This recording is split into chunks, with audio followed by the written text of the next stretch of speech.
Hello! Est-ce que c'est pas l'heure de la rentrée littéraire d'hiver et de vous parler des lectures que j'ai fait récemment dans le cadre de cette rentrée littéraire?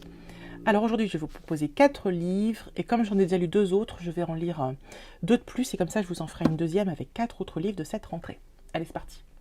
Mais avant de commencer, comme d'habitude, je vous rappelle que pour m'aider, n'hésitez pas à vous abonner, c'est hyper essentiel, à liker, à commenter.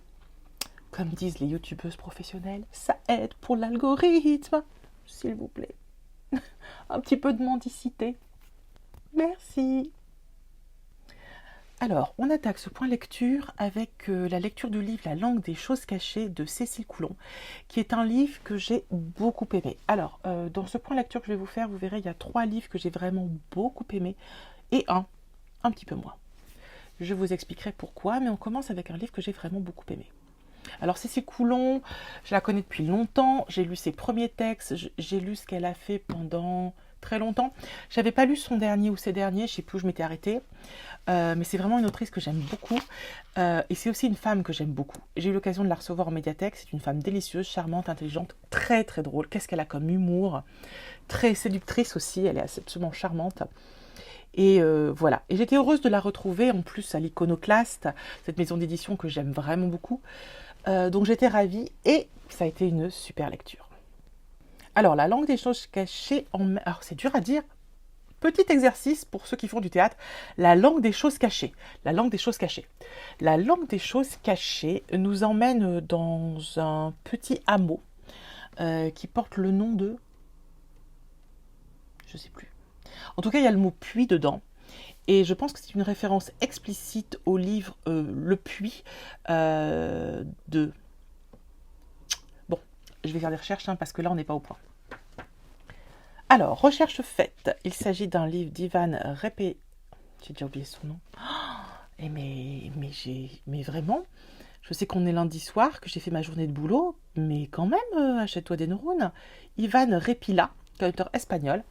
Et moi, quand elle était venue nous voir, elle m'avait dit, j'ai eu un gros coup de cœur pour ce livre. Et là, en voyant que le village s'appelait, je viens de le noter, le fond du puits, je me suis dit, il y a une connexion. Très clairement, elle est dans cette idée de reprendre un petit peu ce qu'avait fait Répila, qui est une sorte de conte avec 2 enfants qui sont dans un puits, dans un grand trou. Donc voilà, on est dans une ambiance mystérieuse, dans un village mystérieux. Et volontairement, elle nous donne peu d'informations. On n'a pas d'informations géographiques, on n'a pas d'informations historiques, on a peu d'informations temporelles. On suppose quand même que c'est plus ou moins contemporain parce qu'avec des phrases qu'elle donne à certains moments, on se dit qu'on est dans un univers assez proche d'une autre. Mais en fait, on a peu d'infos. Et c'est la manière de faire de Cécile Coulon, de toujours situer ses textes dans des villages qui sont à la fois contemporains et à la fois coupés de tout. Donc c'est hyper intéressant parce qu'il y a une espèce de narration un peu atypique que moi j'aime beaucoup. Alors on suit Il. Il n'a pas de prénom, il est juste il est le fils de sa mère. Sa mère est une sorte de guérisseuse qu'on pourrait appeler sorcière ou chamane, bref, peu importe. Et elle parle une langue qui aide les gens. Et elle a transmis tout son savoir à son fils. Et lorsque débute le roman, elle est appelée dans un village, comme c'est souvent le cas, pour régler un problème. Et cette fois-ci, elle n'y va pas. Elle y envoie son fils, pensant qu'il est prêt à faire sa démarche de guérison dans ce village. Lorsqu'il arrive au fond du puits, au puits du fond, enfin au village, il rentre dans la maison où le petit garçon est malade. Et la description qui est faite du père de ce petit garçon est absolument sidérante et vous fait rentrer immédiatement dans le roman. Il y a une description à la fois hyper touchante et en même temps extrêmement violente. Et à partir de là, la langue de Cécile se délie et elle est magnifique parce qu'elle pose les choses de façon tellement explicite et en même temps de façon, tellement sous forme de conte que c'est un livre qui est étonnant. Alors à travers ce personnage du père et d'autres personnages aussi, on a la description des violences faites aux femmes. Les femmes dans ce village sont violentées, sont niées, n'ont pas des vies qui leur appartiennent d'une certaine façon.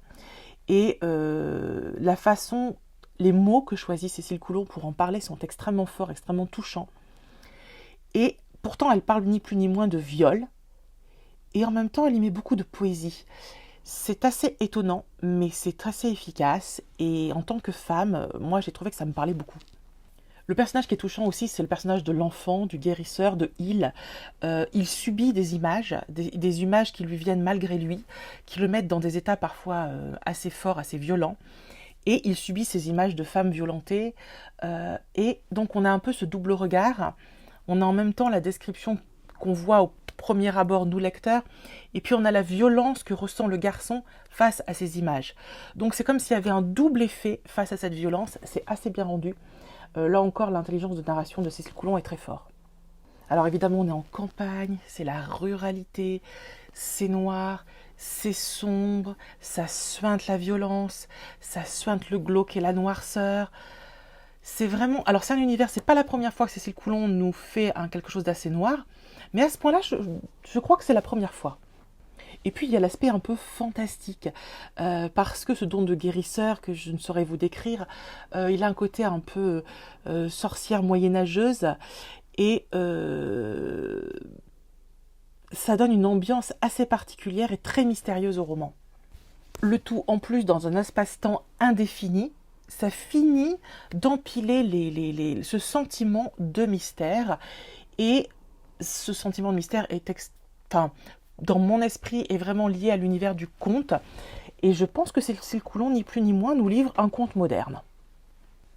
Et donc, nous, lecteurs, on suit l'aventure de ce garçon qui a ce don, qui a appris, mais qui a une humanité que ne semblait pas avoir la mère. En tout cas, nous, le personnage de la mère, on ne le voit que dans les souvenirs de l'enfant. Elle est présente au début du livre, mais après, elle est absente. Toujours est-il qu'elle, elle ne semble pas avoir résolu les choses de la même façon que va les résoudre son fils, parce qu'il a une humanité, une façon d'approcher les choses qui est très forte, qui est très sensible. Et j'ai trouvé ça très beau. J'ai beaucoup aimé l'idée que ce soit la femme qui soit plus dure, la mère, et que ce soit ce petit garçon qui ait cette sensibilité, cette humanité. J'ai trouvé ça très touchant. Ouais, j'ai trouvé ça très beau.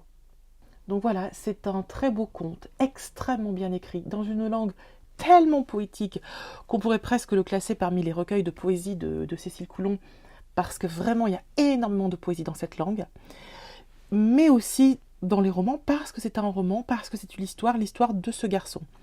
Le roman est très court, il se lit très bien, très facilement. Le début peut être un peu désarmant, d'autant qu'on se prend de plein fouet la violence des hommes telle que Cécile nous l'a décrit. Et ça peut parfois être un peu dur, mais une fois qu'on est rentré dedans, c'est un roman qui se lit tout seul et que je ne saurais trop vous conseiller. J'ai ensuite lu L'été d'avant de Lisa Gardner. Alors moi, je suis un peu ambivalente sur Lisa Gardner, j'en ai lu plusieurs. Mon problème, c'est que je les ai tous oubliés. C'est-à-dire que je pense que dans le lot, il y en avait que j'avais trouvé bien, d'autres moins bien. Je ne sais plus ce que j'ai lu, je suis incapable de vous citer un titre. Je ne sais plus ce que j'ai aimé, ce que j'ai pas aimé. Je sais que j'ai croisé Didi Warren, mais voilà. Donc c'est une autrice avec laquelle j'ai une relation un peu ambivalente d'amour-haine. Je ne sais jamais lesquelles prendre, je suis un peu perdue dans les sagas. Et là, elle nous propose une nouvelle saga. Donc je suis hyper contente parce que je me dis c'est l'occasion d'attaquer une nouvelle saga avec une nouvelle héroïne et d'arrêter de me perdre. Et puis si ça me plaît, peut-être que là je pourrais lire la suite. Et bingo, ça m'a plu. Alors on va suivre Frankie Elkin, une femme décrite comme étant jolie mais pas plus que ça, très mince, assez badass, avec du caractère, et surtout extrêmement, marquée par la vie. Marquée par la vie, marquée par les aléas de la vie, marquée par son vécu passé. On va dire qu'elle a une quarantaine d'années. Et elle s'est donnée pour mission dans la vie parce qu'elle n'a pas d'autre vie à elle. Elle n'a plus d'homme dans sa vie, elle n'a pas d'enfants. Et donc, elle consacre sa vie à chercher les enfants perdus. Et notamment les enfants perdus d'origine métissée ou d'origine haïtienne, d'origine un peu mineure aux États-Unis, ce qui fait que les forces de police souvent ne donnent pas priorité à ce type d'enquête. Et elle choisit justement des cas comme ça, des cas qui sont un peu passés sous le tapis. Et on débute le roman, elle arrive à Boston, dans un quartier un peu chaud de Boston qui s'appelle, alors attendez, j'ai pas retenu le nom, Poum Poum, Matapan,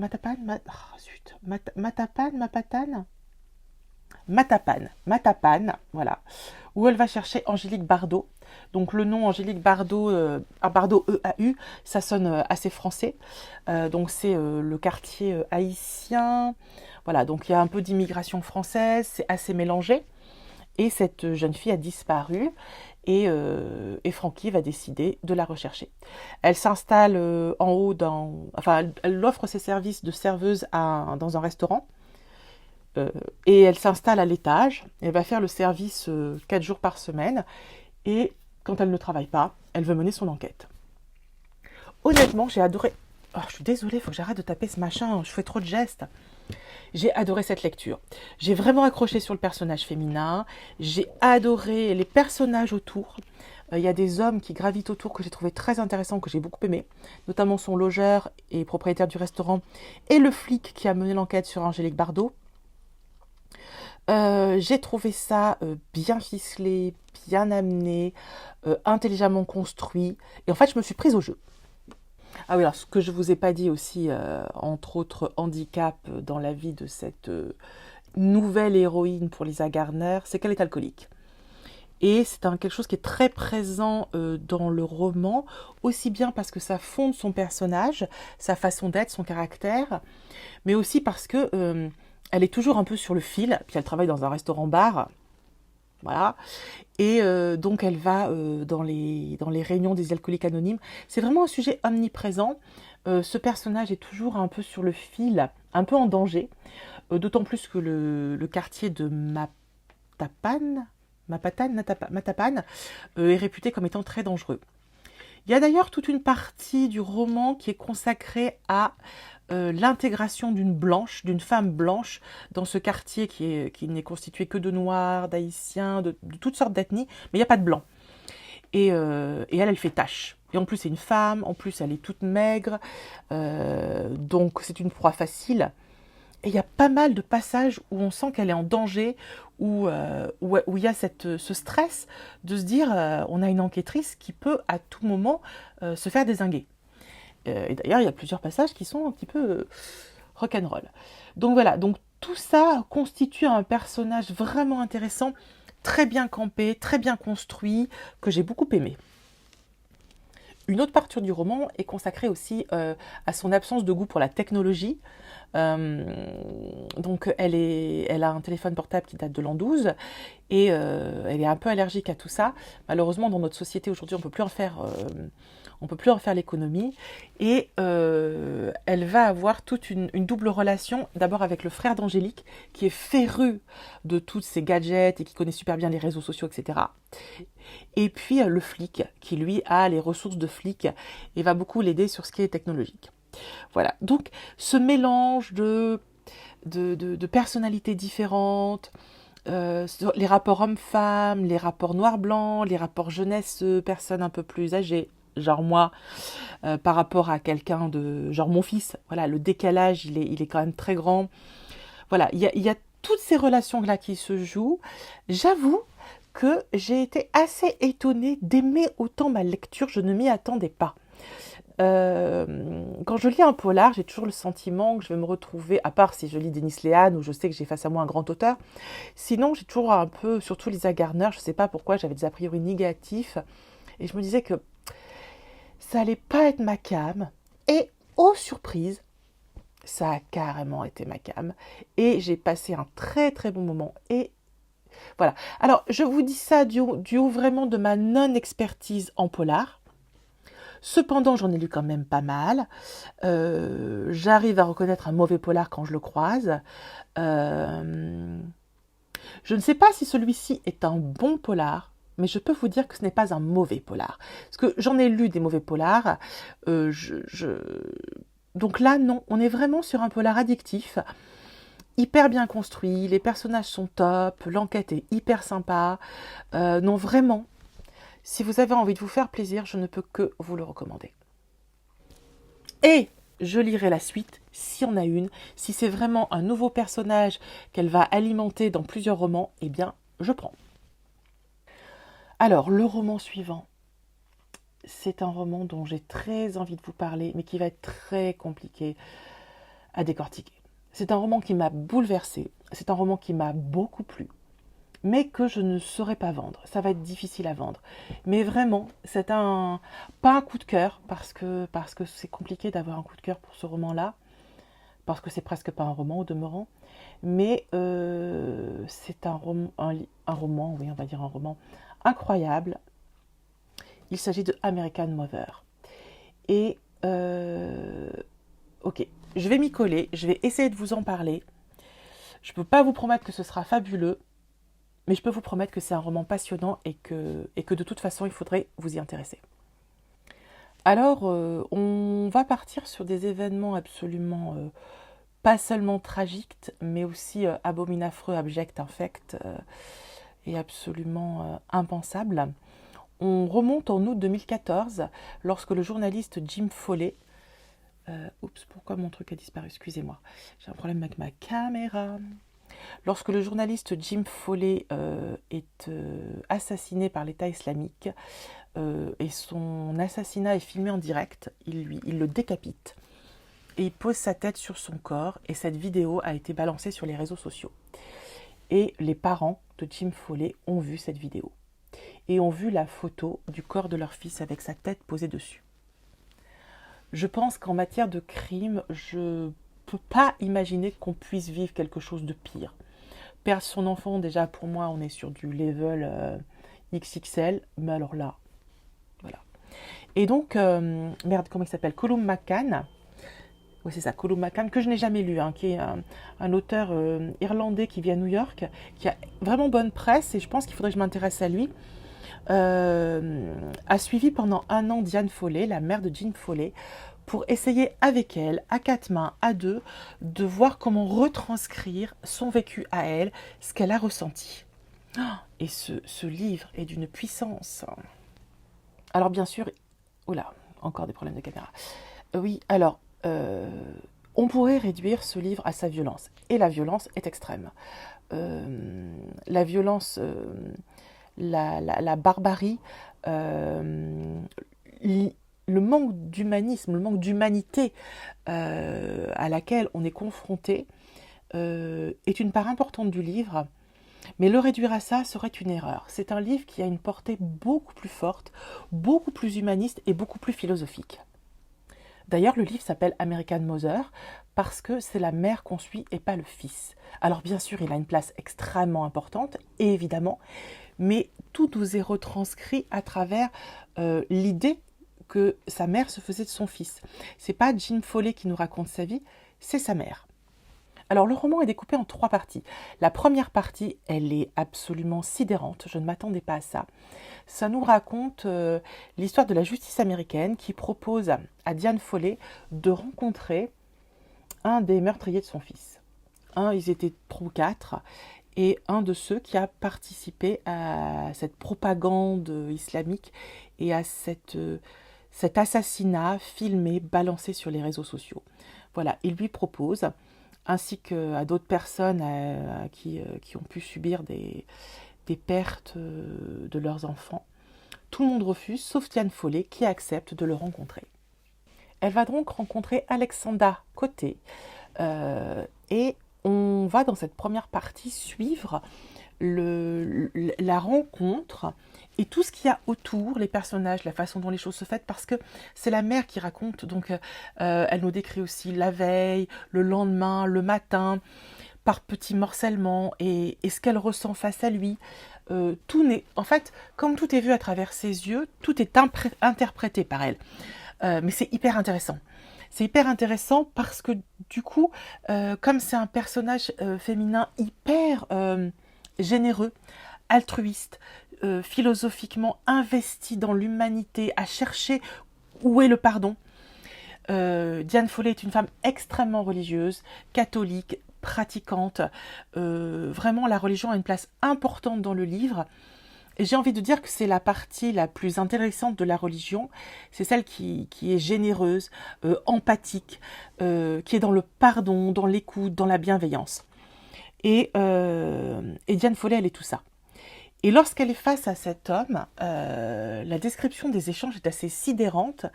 J'arrêtais pas de m'interroger sur ce qui aurait pu se passer si je m'étais retrouvée face à l'homme qui a tué mon fils, et je pense que je ne suis pas capable de faire ce qu'elle a fait. Donc je lisais en ayant une admiration infinie pour cette femme, et ça a été le cas pendant tout le roman en fait. La deuxième partie du roman, on revient sur Jim Foley, sur sa vie d'enfant, sa vie à l'université, ses copains, sa relation aux gens, sa relation à ses parents, sa relation à ses frères et sœurs, et ce besoin, ces échecs professionnels qui l'ont amené à cette envie journalistique. Et à ce besoin de rendre compte. En fait, Jim Foley, il est vraiment construit dans l'idée, je veux rendre compte, je veux que les gens sachent ce qui se passe, mais sans partialité.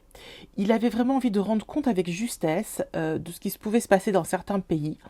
Et donc, il n'hésitait pas à y aller, et au risque de jouer sa vie. D'ailleurs, elle raconte qu'une première fois, il a été fait prisonnier, et que déjà à l'époque, elle avait failli le perdre. Elle avait dû tirer beaucoup de ficelles et faire appel à beaucoup de monde pour réussir à le sauver. Et il y est retourné.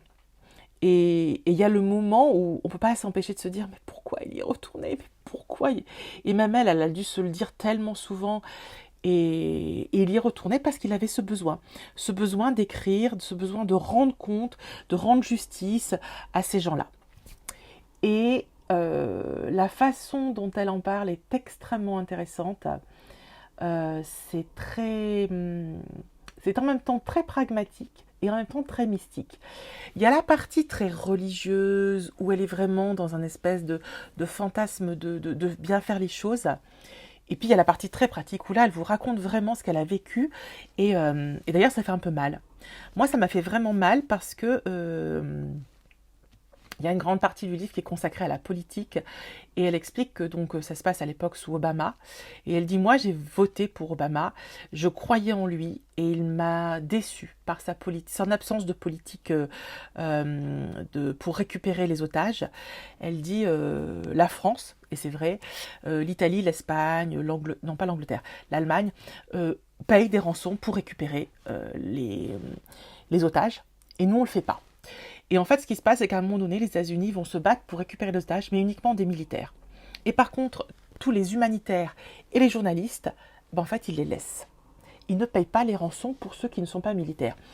Et elle décrit ces pages où elle est extrêmement choquée, et je suis d'accord avec elle, où elle dit, mais en fait, les militaires, c'est des militaires de carrière, ils ont choisi, et donc on va les récupérer, et par contre, des gens qui sont là-bas pour aider, ou rendre compte, eh bien, on les laisse crever. Et plusieurs fois, elle dit, on a laissé mourir mon fils, et c'est d'une douleur, mais d'une douleur. Et oui, vraiment, je me disais, ah ben oui. Et donc, elle décrit tout cet enjeu-là. Donc, je vous en dis pas plus, mais il y a des grands passages où elle parle d'Obama. Je vous avoue qu'il est un peu tombé dans mon estime. Ouais, elle a des propos assez durs, et honnêtement, en tant que mère, je la comprends assez. Donc, voilà. Dans la troisième partie, va être plus sur les procès, on va être plus sur un aspect judiciaire, et puis sur la création de sa fondation. Donc il y a un documentaire qui a été fait par un des amis de fac de Jim Foley, que je n'ai pas vu, et il y a une fondation qui est créée pour aider les otages, parce qu'il faut savoir qu'aux États-Unis, vous n'avez pas le droit d'aider les otages. C'est-à-dire que non seulement l'État ne fait rien pour aller récupérer les otages non militaires, mais en plus on leur interdit de le faire. C'est-à-dire qu'à un moment donné, ils arrivent à avoir... les gens les aident, et ils arrivent à avoir une bonne cagnotte, et en fait ils n'ont pas le droit. Ils pourraient être arrêtés pour avoir voulu récupérer leur fils. Donc on est vraiment dans un truc un peu fou, et les descriptions les descriptions qui sont faites de ce qu'elle a vécu sont vraiment touchantes. Alors, ce qu'il en ressort à la fin de ce roman, c'est que je suis admirative de sa capacité de pardon. C'est vraiment quelqu'un qui veut pardonner, et que je trouve ça absolument admirable. Et puis, ce livre s'appelle American Mother. Ce titre est incroyable, parce qu'on suit, c'est vraiment l'histoire d'une mère américaine. D'un côté, elle est mère, et on va voir tout ce qui en découle. Et d'un autre côté, elle est américaine. Et c'est pas anodin, c'est pas une mère française, c'est une mère américaine, voilà. Et c'est un livre qui se lit vite, qui n'est pas très gros. Et si vous avez envie vraiment de découvrir tout ça, de voir ce qui s'est passé, d'en savoir plus sur Jim, sur sa mère, donc sur Diane, lisez-le, parce que c'est vraiment un livre qui est très, très, très bien fait. Et je vais terminer ce point lecture avec un polar, avec Daisy Darker d'Alice Feney. Alors, Alice Feney, ça fait un moment que j'en entends parler, que je me dis qu'il faut que j'en lise un. Puis là, c'était l'occasion. En plus, il me faisait envie. Sur la couverture, il y a une allusion. Alors, je ne sais plus comment c'est, j'ai pas le livre sous la main, mais très clairement à Agatha Christie. Donc, on est sur une île.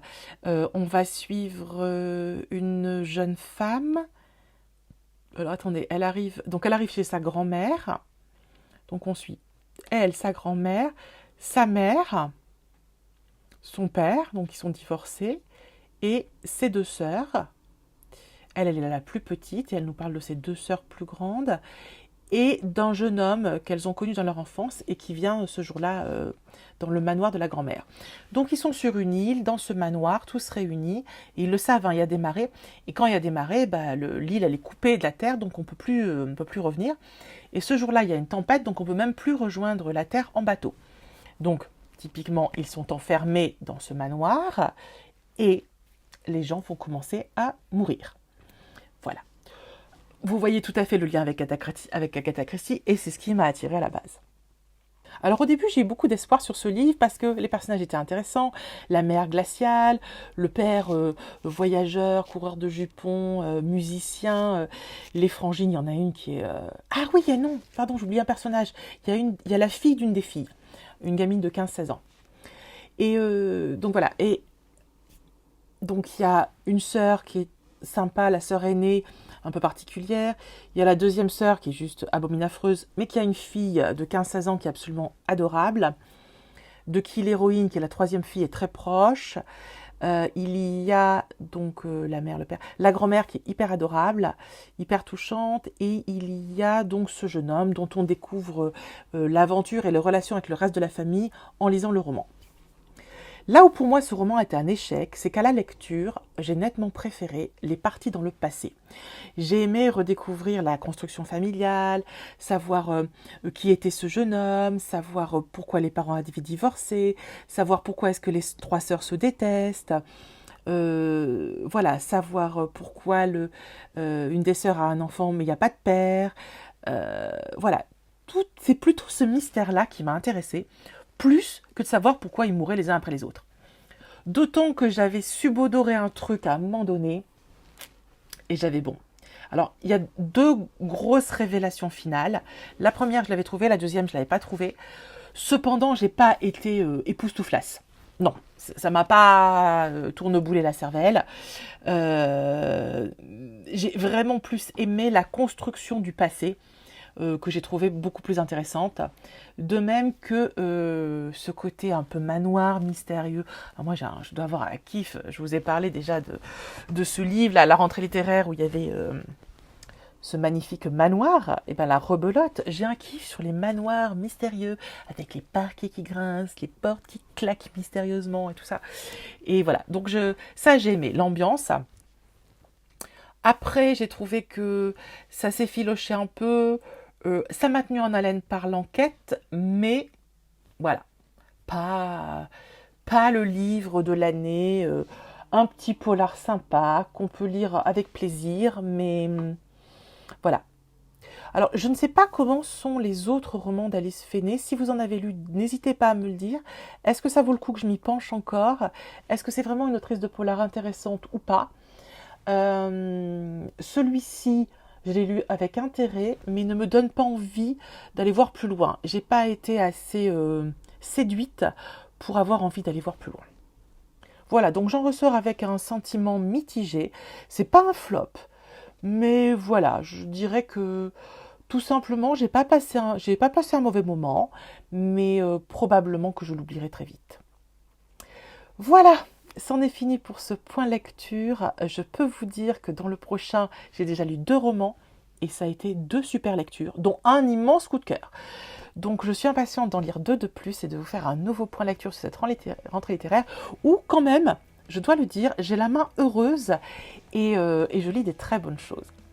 Voilà, donc n'hésitez pas, comme je vous l'ai dit en préambule, à commenter, à me donner vos avis, vos retours, ce que vous avez lu dans la rentrée littéraire, ce que vous avez aimé ou pas, à liker, à vous abonner si ce n'est pas encore fait. Et nous, on se retrouve rapidement. Ciao!